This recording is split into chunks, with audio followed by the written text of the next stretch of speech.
Umalo na sa 14,003 ang bilang ng mga tinamaan ng dengue sa Calabarzon mula January hanggang August 17, 2024. Samantala mula sa Calabarzon ang isa sa dalawang bagong kaso ng MPAC sa bansa ayon sa DOH. Para sa detalye, makakasama natin live si Paul Hernandez. Paul.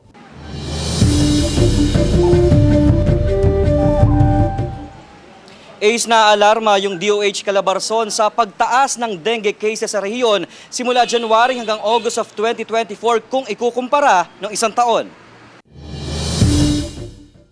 Mula 174 dengue cases sa Calauan, Laguna na nasa state of public health emergency, 179 na ang bilang ngayon. Ang patuloy na pagtaas ng kaso ng dengue, ikinaalarma na rin ng DOH Calabarzon. Pwede na sabihin na alarming in areas na mas mataas.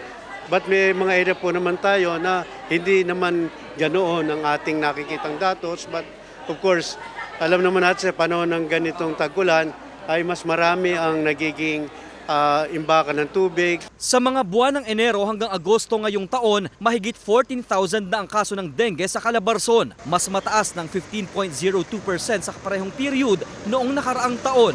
Rizal ang may pinakamataas na kaso, sunod ang Quezon, Cavite, Laguna, Batangas at Lucena. Ayaw nang makadagdag pa sa mga kasong yan si Eva, kaya ang mga naiimbak na tubig ulan, itinatapon niya bilang pag-iingat at hindi pamahaya ng kitikiti. Alagang-alaga ko lalo na mga bata. Ang paligid ko ay laging malinis. Bakit?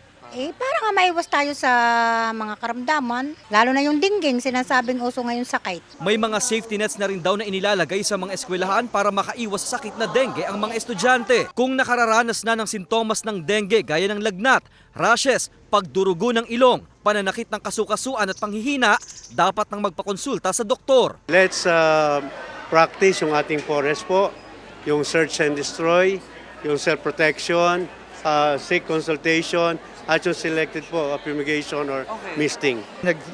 Talaga po tayo ng mga dagdag na sprayman sa LGU para ma-augment yung mga manpower nila para doon sa mga fogging natin at saka sa mga eskwelahan. No? Samantala, dalawang panibagong kaso naman ng monkeypox o mpox ang naitala ng Health Department. Isang taga Metro Manila at isang 12 anyos na batang lalaki sa Calabarzon. Iniimbestigahan pa raw ng DOH Calabarzon kung saan posibleng nakuha ng kumpirmadong kaso ang virus. Ace, may ginagamit na raw na surveillance report system yung DOH Calabarzon at sa pamamagitan nito makakakuha sila ng real-time data para mabilis na makatugon sa kailangan ng mga LGU. Ace. Maraming salamat Paul Hernandez.